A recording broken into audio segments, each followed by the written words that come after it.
로마서 11장 말씀 함께 듣도록 하겠습니다. 11장. 그러므로 내가 말하노니 하나님이 자기 백성을 버리셨느냐? 그럴 수 없느니라. 나도 이스라엘이뇨 아브라함의 씨에서 난 자요 베냐민 지파라.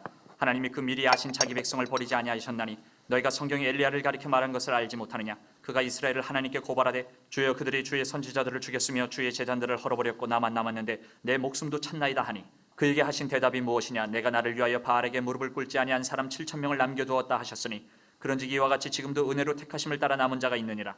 만일 은혜로 된 것이면 행위로 말미암지 않음이니 그렇지 않으면 은혜가 은혜되지 못하느니라. 그런즉 어떠하냐? 이스라엘이 구하는 그것을 얻지 못하고 오직 택하심을 입은 자가 얻었고 그 남은 자들은 우둔하여졌느니라. 기록된 바 하나님이 오늘까지 그들에게 혼미한 심령과 보지 못할 눈과 듣지 못할 귀를 주셨다 함과 같으니라. 또 다윗이 이르되 그들의 밥상이 올무와 덫과 거치는 것과 보응이 되게 하시옵고 그들의 눈은 흐려 보지 못하고 그들의 등은 항상 굽게 하옵소서 하였느니라.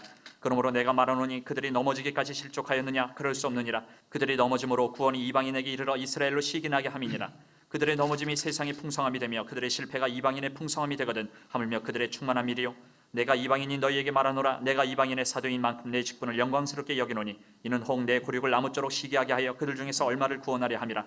그들을 버리는 것이 세상의 화목이 되거든 그 받아들이는 것이 죽은 자 가운데서 살아나는 것이 아니면 무엇이리요? 제사하는 처음 익은 곡식가루가 거룩한즉 떡덩이도 그러하고 뿌리가 거룩한즉 가지도 그러하니라. 또 한 가지 얼마가 꺾이었는데 돌 감람나무인 네가 그들 중에 접붙임이 되어 참 감람나무 뿌리의 진액을 함께 받는 자가 되었은즉 그 가지들을 향하여 자랑하지 말라. 자랑할지라도 내가 뿌리를 보존하는 것이 아니요 뿌리가 너를 보존하는 것이니라. 그러면 내 말이 가지들이 꺾인 것은 나로 접붙임을 받게 하려 함이라 하리니 옳도다. 그들은 믿지 아니함으로 꺾이고 너는 믿음으로 섰느니라. 높은 마음을 품지 말고 도리어 두려워하라. 하나님이 원 가지들도 아끼지 아니하셨은즉 너도 아끼지 아니하시리라. 그러므로 하나님의 인자하심과 준엄하심을 보라. 넘어지는 자들에게는 준엄하심이 있으니 너희가 만일 하나님의 인자하심에 머물러 있으면 그 인자가 너희에게 있으리라. 그렇지 않으면 너도 지키는 바 되리라. 그들도 믿지 아니하는데 머무르지 아니하면 접붙임을 받으리니 이는 그들을 접붙이실 능력이 하나님께 있습니다. 내가 원 돌감람나무에서 지킴을 받고 본성을 거슬러 좋은 감람나무에 접붙임을 받았으니 원가지인 이 사람들이 얼마나 더 자기 감람나무에 접붙임을 받으랴. 형제들아 너희가 스스로 지혜 있다 하면서 이 신비를 너희가 모르기를 내가 원하지 아니하노니 이 신비는 이방인의 충만한 수가 들어오기까지 이스라엘의 덫은 우둔하게 된 것이라. 그리하여 온 이스라엘의 구원을 받으리라. 기록된 바 구원자가 시온에서 오사 야곱에게서 경건하지 않은 것을 돌이키시겠고 내가 그들의 죄를 없이 할 때에 그들에게 이루어질 내 언약이 이것이라 함과 같으니라. 복음으로 하면 그들이 너희로 말미암아 원수된 자요 택하심으로 하면 조상들로 말미암아 사랑을 입은 자라. 하나님의 은사와 부르심에는 후회하심이 없느니라. 너희가 전에는 하나님께 순종하지 아니하더니 이스라엘이 순종하지 아니함으로 이제 긍휼을 입었는지라. 이와 같이 이 사람들이 순종하지 아니하니 이는 너희에게 베푸시는 긍휼로 이제 그들도 긍휼을 얻게 하려 하심이라. 하나님이 모든 사람을 순종하지 아니하는 가운데 가두어 두심은 모든 사람에게 긍휼을 베풀려 하심이로다. 깊도다 하나님의 지혜와 지식의 풍성하며 그의 판단은 헤아리지 못할 것이며 그의 길은 찾지 못할 것이로다. 누가 주의 마음을 알았느냐? 누가 그의 모사가 되었느냐? 누가 주께 먼저 드려서 갚으심을 받겠느냐? 이는 만물이 주에게서 나오고 주로 말미암고 주에게로 돌아갑니다. 그에게 영광이 세세 있을지어다. 아멘. 아멘. 오늘 주님 말씀입니다. 우리 앞서서 9장부터 사도 바울은 유대인들을 향해서 좀 날카로운 지적들을 하고 있는데요. 구원은 나의 공로와는 전혀 상관이 없다라는 얘기를 하면서 예수 그리스도의 한량없는 은혜를 강조하고 있습니다. 그래서 우리가 구원을 얻는다라고 말을 하고 있고요. 여러분, 하나님께서는 우리의 열심을 통해서 기뻐하시고 복을 주시는 분은 아니십니다. 우리를 있는 그대로 사랑하시는 분이십니다. 나와 함께 하시고 우리를 초대하십니다. 바로 우리가 성령으로 우리에게 임하신 주님과 동행하는 것이 사실 바울이 말하는 그런 성령, 우리 안에 오신 성령님과 함께 동행하는 것, 그리고 따라가는 것, 바로 우리 주님과 함께 동행하는 삶이 정말 복된 신앙생활이다라고 말하고 있는 것이고요. 이러한 신앙생활로 말미암아 더 풍성한 은혜를 누리고 또 우리에게 맡겨진 사역에도 기쁨과 평강이 넘치게 되는 것입니다. 오늘 본문 11장 1절을 보면요, 사실 바울이 질문을 던지고 있긴 하지만요, 아마 유대인들도 이 바울의 얘기를 듣게 되면 이렇게 반문할지 모르겠습니다. 이렇게 말하고 있어요. 질문하고 있어요. 그러므로 내가 말하노니 하나님이 자기 백성을 버리셨느냐? 사실 유대인들이 만약에 바울이 지금 하는 얘기들을 들은다고 한다면 이 바울의 얘기에 따르면 모든 유대인들은 아마 구원을 받을 수 없을 거라고 생각을 할지 모르겠습니다. 그런데 바울은 그렇지 않다라고 말을 하고 있어요. 왜냐? 자신도 유대인이었기 때문입니다. 자, 1절 후반절 보면요. 그럴 수 없느니라 나도 이스라엘이요 아브라함의 씨에서 난 자요 베냐민 지파라 라고 말하고 있습니다. 사실 바울은 여러분들 아시겠지만 도저히 예수님을 믿을 수 없는 사람이었습니다. 그는 히브리인 중에 히브리인이었고요. 율법으로는 바리새인이었고요. 열심으로는 교회를 박해하는 그 예수님 믿는 사람들을 박해하던 잡아가던 사람이었습니다. 그런 그가 참 놀랍게도 지금 예수를 믿게 되고 오히려 예수님을 전하는 앞서서 전하는 사도가 된 것입니다. 그러므로 바울이 하고 싶은 얘기는 하나님께서 택하신 백성들을 버리시지 않는다라는 것입니다. 그래서 그 예를 드는데 엘리야의 말을 들고 있어요. 2절부터 4절까지 나오는데요. 이 배경을 보면 엘리야는 낙담을 하고 있습니다. 하나님을 향해서 이 3절에서 이렇게 말하고 있어요. 주여 그들이 주의 선지자들을 죽였으며 주의 제단들을 헐어버렸고 나만 남았는데 내 목숨도 찾나이다 하니 하나님을 향해서 이제 하나님을 충성을 할 사람이 자신 한 사람밖에 안 남았다라고 얘기를 합니다. 백성들은 선지자들을 죽이고 하나님을 이렇게 하나님을 멀리하고 그런 바른 말을 하는 사람들을 이렇게 한다라는 것이죠. 그리고 엘리야는 충성할 사람이 나밖에 이제는 없습니다. 그러니까 하나님께서 엘리야에게 4절 말씀에서 말씀을 하십니다. 내가 나를 위하여 바알에게 무릎을 꿇지 아니한 사람 7,000명을 남겨두었다 라고 말씀하십니다. 하나님 자신에게 충성하는 엘리야 한 사람뿐만 아니라 바알에게 무릎을 꿇지 않은 사람 이스라엘 7,000명이 남아있다라고 말씀하십니다. 아마 바울도 엘리야의 이 심정처럼 아마 낙담하고 있었을 수도 있습니다. 유대인들을 향해서 복음을 전하고 바른 말을 해도 변하지 않는 그들의 모습을 보면서 아마 벽에 대고 말하고 있지 않을까라는 그런 심정일지도 모르겠습니다. 아무리 엘리야 선지자가 그렇게 말해도 바뀌지가 않는 백성들을 보면서 낙담했잖아요. 바울도 자신들의 동족을 향해서 대부분들은 소수는 주님 앞에 구원을 받았겠지만 대부분의 유대인들은 꿈쩍도 하지 않는 모습을 보면서 아마 바울의 심정이 굉장히 비통했을지도 모릅니다. 그러나 바울은 이 4절까지의 말씀을 자신의 얘기를 하면서 이 엘리야가 하나님과 대화하는 이 장면을 떠올리면서 힘을 얻고 용기를 얻은 것으로 보입니다. 이방인들과는 다르게 복음 앞에서 꿈쩍도 하지 않는 자신의 동족이라도 하나님께서는 우리 백성을 우리 동족을 버리시지 않는다라는 믿음을 가지게 된 것이지요. 여러분 저희들도 우리 삶을 살다 보면 지금 시대가 더 그렇지만 사실 한숨만 나오는 사실 시대를 살고 있습니다. 우리 삶을 바라보면 한숨이 나오고 또 우리 사실 코로나 시대로 더 그렇죠. 어떻게 보면 암흑한 세상인 것처럼 보이고 또 교회 현실도 사실은 암흑 같은 교회 현실일 수 있는데 그러나 오늘 이 바울이 이 엘리야가 하나님과의 대화를 통해서 용기를 얻고 힘을 얻은 것처럼 우리도 용기를 얻고 힘을 얻기를 바랍니다. 이렇게 질문할 수 있어요. 이러한 세상에 여전히 하나님은 역사하시는가? 하나님은 그렇다 하신다라는 거예요. 여전히 그렇다. 우리 상황에는 암흑과 같고 교회도 참 비참할 수 있는 상황에 그런 처지에 있을지는 모르겠어요. 그러면은 사실은 낙담할 수 있잖아요. 하지만 하나님 그런데도 역사하시는가? 그렇다라고 하시는 거라는 겁니다. 왜냐? 오늘 바울이 자신이 그 증거였기 때문입니다. 이것을 무엇을 말할까요? 하나님께서는 그 바울 한 사람을 통해서 일하신 거잖아요. 온전히 서 있는 그 한 사람을 통하여 하나님은 그 어둠과 같은 그 상황을 밝히신다라는 것입니다. 오늘 저와 여러분이 사실 바울이 유대인들이 변할 것 같지 않았지만 바울이 그 증거가 됐잖아요. 저희들이 정말 온전히 서 있는 한 사람이 돼서 이 어둠과 같은 이 땅 가운데에 하나님의 증거가 되는 사람이 되기를 원합니다. 제가 설교를 하면 남의 얘기를 자주 하는 동안 한 번 더 하겠습니다. 제가 남해에 있을 때에 목회를 할 때에 저희 가정을 위해서 기도하신 전도사님이 어느 환상을 보시고 저희한테 말해주신 게 있었어요. 그게 뭐냐, 마치 저희들이 농사를 짓고 있다라는 얘기를 하셨거든요. 농사를 짓고 있다고 하셨어요. 마치 땅에 솟아오른 잡초들을 뽑는 그림을 보셨다라고 전화를 주시고 기도하셨다라는 말을 들었어요. 그 말을 듣고 그 며칠 안 돼서 제가 꿈을 꿨던, 기도를 했던 것 같은데, 기도할 때 주님이 주셨던 그 말씀이 있었는데 4가지 땅에 대한 비유였어요. 결국은 그 4가지 땅의 비유는 좋은 땅이 되기 위한 목적이 있잖아요. 좋은 땅이 되기 위해서는 때로는 딱딱한 땅도 기경해야 될 때가 있고, 때로는 가시덤불을 걷어내야 하죠. 때로는 땅에 박혀있는 돌들로 골라내야 합니다.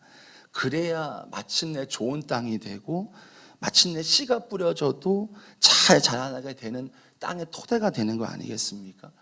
당시에 성도들 몇 분 안 계시는데 내가 사실은 설교할 때 굉장히 힘이 없었는데, 사실 요 얘기를 듣고 그 전사님의 기도 말씀을 듣고 또 요 말씀을 주심으로 말미암아 내가 90대 할머니 몇 명 있더라도 내가 하나님 복음을 계속 전하겠구나라는 마음이 들어서, 사실 들으시던 안 들으시던 계속해서 복음을 던지고 복음을 선포했던 기억이 납니다. 여러분, 우리가 오늘 바울이 그 증거였잖아요. 한 사람의 증거가 됐듯이 우리도 그 증인 한 사람으로 서기를 원합니다.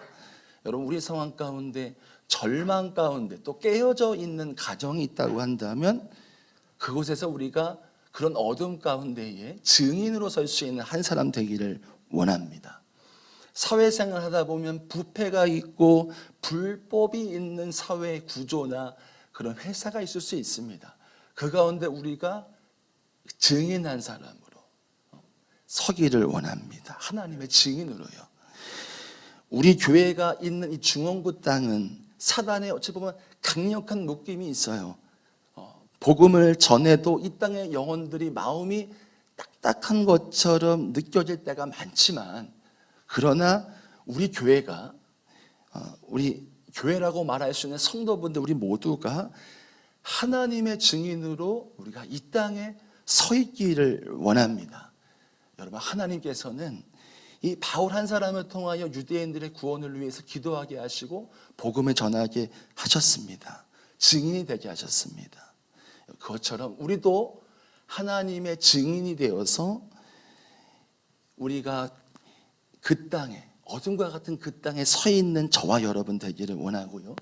저희 교회도 그런 교회가 되어서 어둠과 같은 이 땅에 하나님의 증인이 되어서 서 있을 수 있는 저희 교회가 되기를 원합니다. 오늘 말씀 쭉 보시면요, 11절 12절에서도 하나님께서는 유대인들을 버리시지 않는다고 말씀하고 계세요. 유대인들이 복음을 원치 않아서 넘어졌기 때문에 구원이 이방인들에게 이르게 되었다라고 하세요. 말하고 있어요.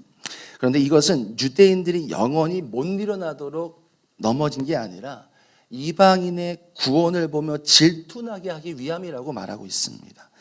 하나님께서는 가르치시는 것만으로는 유대인들이 복음을 받아들이지 않을 걸 예상을 하시고 유대인들이 세민하게 하셔서 그들을 구원하시고자 하신 하나님의 방법이신 거죠. 얼마나 하나님의 방법이 신실하십니까? 13절 말씀에서도 바울은 이번엔 유대인들이 아닌 이방인들을 향해 말하기 시작합니다. 13절부터요. 그는 이방인의 사도임을 영광스럽게 생각한다라고 말하고요. 그의 소망은 이방인의 전도 사역과 동시에 14절에 언젠가는 자신의 동족도 이렇게 구원받기를 바라는 마음을 표현하고 있습니다. 그리고 16절부터 19절까지 2가지 예를 들면서 유대인들이 절대로 버림받을 수 없다라는 것을 말하고 있어요. 처음 익은 곡식을 바침으로 그렇게 되면 반죽 전체가 거룩해졌다라고 16절 말씀에서 말하고 있고요. 18절과 20절에는 이 참감람나무와 돌감람나무 비유를 하면서 이 참감람나무는 이스라엘 말하고 있고요, 돌감람나무는 이방인을 말하고 있습니다. 그러니까 참감람나무가 팔레스타인 지방에서 흔히 볼 수 있었는데 돌감람나무는 광야나 사막에 있었다는 거예요.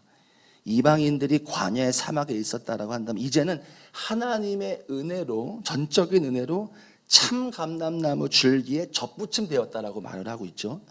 그러므로 유대인들은 절대로 버림받지 않게 될 것이라고 말하고 있습니다. 그리고 이방인들을 향해 또 뭐라고 말하고 있냐? 유대인들이 잠시 버림을 받고 자신들의 선택을 받은 것에 대해서, 자신들이 선택을 받은 것에 대해서 이방인들도 교만하지 말아야 된다라고 쭉 얘기하고 있습니다. 이 마지막으로 29절 이하를 보시면 비록 유대인들이 하나님 앞에서 큰 죄를 저질렀더라도 하나님께서는 그들을 버려두지 않으신다라는 것을 또다시 발견하고 있어요. 하나님은 마음을 바꾸시지 않으며 그 부르심을 후회하시지 않는다라고 말씀하고 있습니다. 하나님의 사랑은 결코 포기란 없다라는 거죠. 29절 말씀 제가 읽어드릴게요. 하나님의 은사와 부르심에는 후회하심이 없느니라. 여러분, 예수를 믿는 유대인들을 메시아의 주라고 불러요. 2016년 기준으로 미국에서 유대인들이 8만에서 10만 명, 그리고 이스라엘 내에서는 1만 5천 명이 지금 예수님을 영접하고 믿고 있다는 겁니다. 몇 년 전의 기록으로 보면 이스라엘 내에는 300개의 교회가 있고요, 3만 명의 성도가 예수님을 믿고 있대요. 유대인들이요. 저희 부부가 2016년도에 신혼여행을 이스라엘로 갔거든요. 예루살렘으로 갔는데 예루살렘 그 올드시티만 해도 예수님 믿는 유대인들 더러 많이 발견할 수 있었습니다.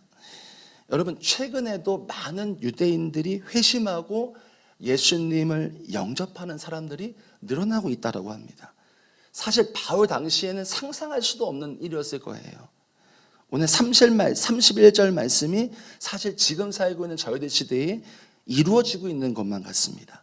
31절 읽어드릴게요. 이와 같이 이 사람들이 순종하지 아니하니 이는 너희에게 베푸시는 긍휼로 이제는 그들도 긍휼을 얻게 하려 하심이라.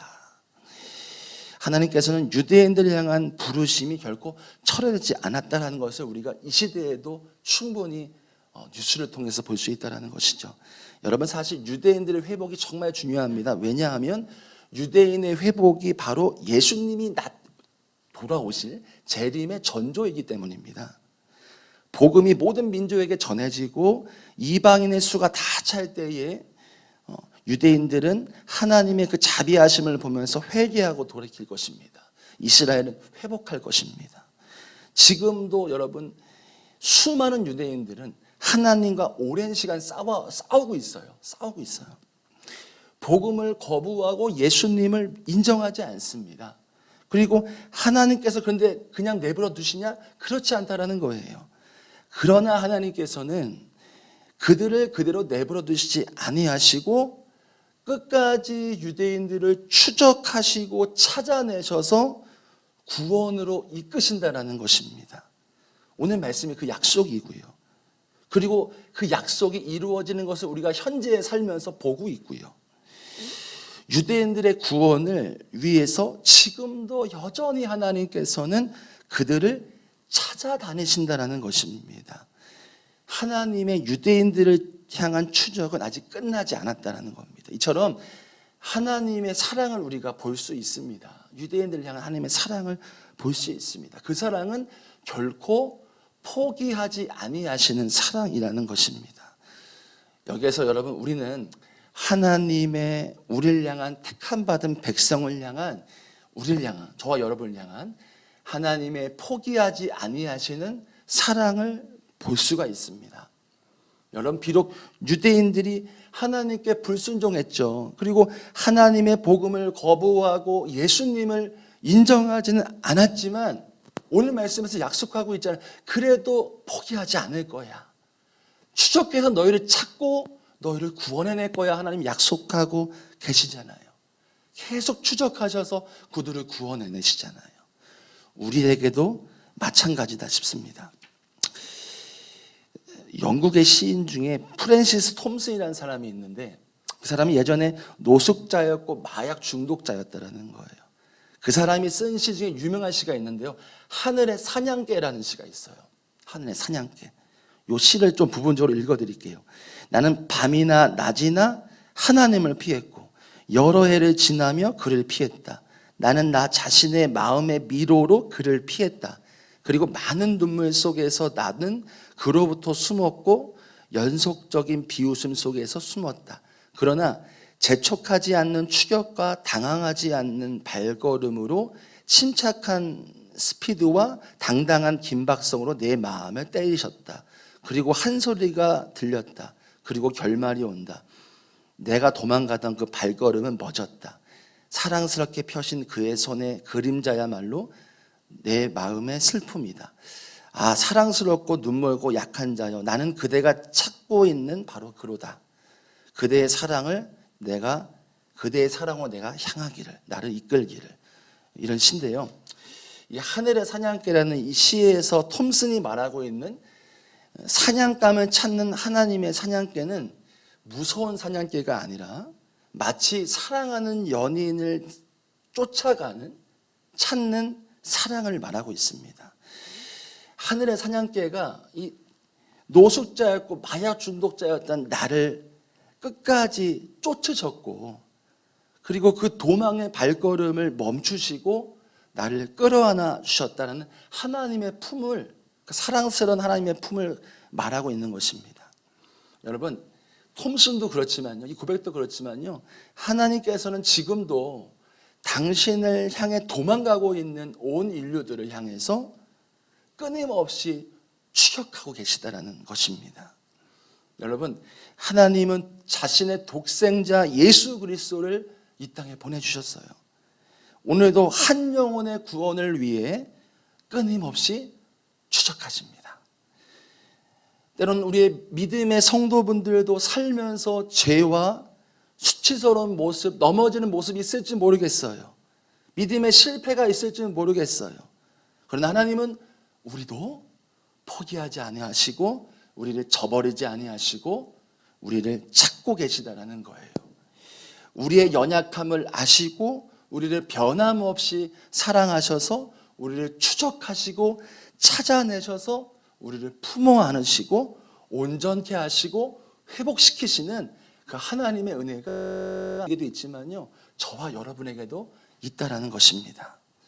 여러분, 우리가 그 하나님께서 우리를 여전히 찾고 계십니다. 우리가 넘어지더라도 쓰러지더라도 주님과 멀어지더라도 하나님 우리를 추격하셔서 우리를 품어 안으시는 그 큰 하나님의 품의 사랑이심을 믿고 하나님의 은혜를 오늘도 누릴 수 있는 저와 여러분 되기를 원하고요. 하나님은 지금도 여전히 추격하십니다. 구원받지 않은 내 가족들, 구원받지 않은 내 주변의 사람들을 지금도 끊임없이 추격하시고 그들을 구원하시기 원하시는 그 하나님의 사랑이심을 우리가 붙들고 기도할 수 있는 저와 여러분 되기를 원합니다. 우리 시간 여러분 기도하겠습니다. 두 가지 놓고 기도하실 때 먼저 1절 말씀 붙들고 기도하겠습니다. 그러므로 내가 말하노니 하나님이 자기 백성을 버리시겠느냐? 그럴 수 없느니라.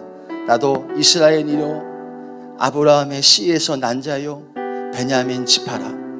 여러분, 우리가 이 시대를 살면서 이렇게 우리가 질문할 수 있습니다. 이러한 시대, 절망스럽고 이렇게 낙심이 드는 시대, 이 시대 가운데 하나님께서는 역사하시는가? 여러분, 지금도 하나님은 역사하시는 동일한 하나님이십니다. 오늘 바울이 자신이 그 증거였다라고 말을 하고 있고요. 여러분, 우리가 오늘 우리 바울처럼 그 증인한 사람으로 섰으면 좋겠습니다. 어두운 그늘에 머물러 있는 자신의 민족들을 향한 하나님의 등불이 바로 바울이었습니다. 우리도 그런 등불한 사람이 되기를 원하고요. 바울처럼 그 증거가 되는 한 사람이 되기를 원합니다. 어둠 가운데 있는 나의 가정, 또 사회 가운데에 하나님의 증인으로 서는 저와 여러분 되기를 원합니다. 그리고 우리 교회를 위해서 기도하실 때에 하나님, 우리 한국교회 뿐만 아니라 우리 포도나무 교회도 이 어두운 땅 가운데에 하나님의 증인으로 서게 하여 주옵소서. 우리 시간 주님 내가 등불로 서겠습니다. 증인으로 그 땅에 서 있게 하여 주시고 지금도 살아 역사하시는 하나님을 내가 맛보고 우리 교회가 맛보고 이 땅의 영혼들이 하나님의 살아계심을 맛보게 하여 주옵소서. 우리 기도하시겠습니다. 하나님 아버지, 바울이 등불이 되었던 것처럼, 바울이 유대민족에게 자신의 동족들에게 증거가 됐던 것처럼 우리도 주님 그 증거가 되는 증인한 삶으로 서기를 원합니다. 우리가 있는 그 가정, 또 우리가 있는 사회 어느 곳에서라도 주님의 증인으로 서는 자 되기를 원합니다. 주님 아버지, 주님의 빛 대심의 증인이 되기를 원합니다. 우리 교회도, 한국교회도 주님의 증인으로 서기를 원합니다. 어두운 이 땅 가운데 주님이 살아계시다라는 것, 하나님이 지금도 살아 역사하신다라는 것을 증거할 수 있는 그 증인이 되는 것을 원합니다. 오 주여, 우리 가운데 함께 하시고 우리 교회가, 한국교회가 주님의 은혜 가운데서 정말 하나님의 살아계심을 증거할 수 있는 그런 교회가 되게 하여 주옵소서. 아무리 우리 생각에 비참해 보이고 절망스러운 상황일지라도 하나님은 지금도 살아 역사하십니다.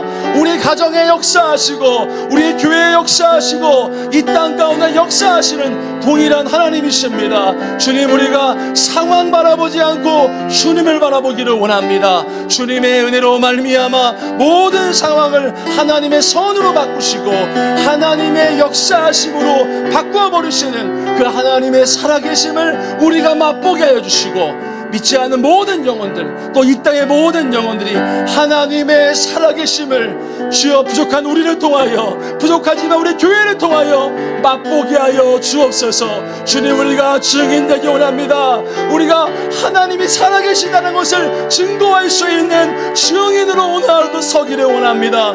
내가 있는 가정, 내가 있는 하나님 그 사회와 어느 공동체에서도 주님의 증인으로, 하나님의 살아계심을 증거할 수 있는 증인으로 서게 하여 주옵소서. 우리 안에 충만한 은혜, 주님의 기름 부으심을 주시옵소서. 그래서 하나님의 은혜로 말미암아 그런 증인으로 서는 우리 자신, 또 하나님 우리 교회로 설 수 있도록 주님이 역사하여 주옵소서. 우리 가운데 기름 부으소서. 우리 시간 마지막으로 29절 말씀 기도하시고요, 계속해서 기도하실 때에 우리 성령께서 우리 마음에 강권하시는 그 마음, 거절하지 않고 주에게 더 깊이 나아가는 시간 되기를 원합니다.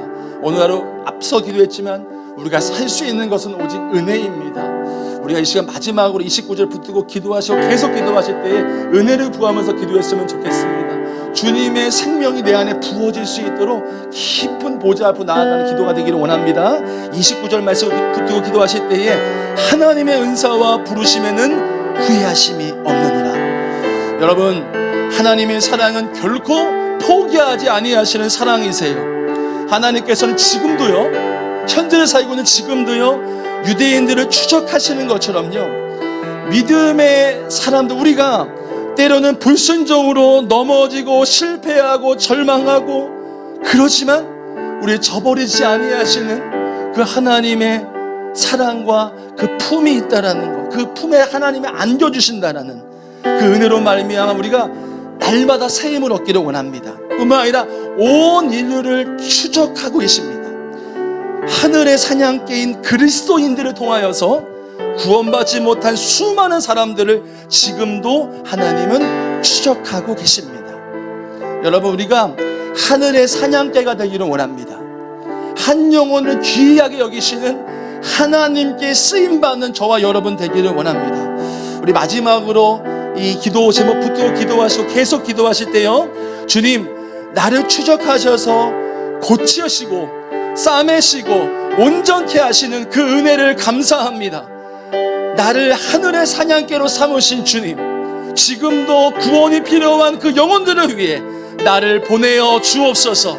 그리고 그 영혼들을 구원하여 주옵소서. 우리 마지막으로 주여 한번 부르고 계속해서 기도합니다. 주여,